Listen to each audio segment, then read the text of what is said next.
Hoş gördük, değerli izleyiciler. Ülkede ve dünyada baş verən ən son xəbərlərdən anındaca xəbərdar olmaq üçün Günlük Xəbərlər YouTube kanalımıza abunə olun və bildirişləri açmağı unutmayın. İyulun 19'unda gözlənilən hava proqnozu açıqlanıb. Bu barədə Milli Hidrometeorologiya Xidməti məlumat yayıb. Bildirilib ki, Bakıda və Abşeron yarımadasında hava şəraiti yağmursuz olacaq. Mülayim şimal-qərb küləyi əsəcək. Havanın temperaturu gecə 23-26 dərəcə isti, gündüz 29-33 dərəcə isti olacaq. Atmosfer təzyiqi 758 mm civə sütunu təşkil edəcək. Nisbi rütubət gecə 70-80%, gündüz 50-55% olacaq. Azərbaycanın rayonlarında hava şəraiti əksər rayonlarda əsasən yağmursuz olacaq.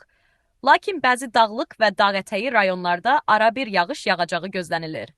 Ayrı-ayrı yerlərdə qısa müddətli leysan xarakterli intensiv olacağı, şimşək çaxacağı, dolu düşəcəyi ehtimalı var.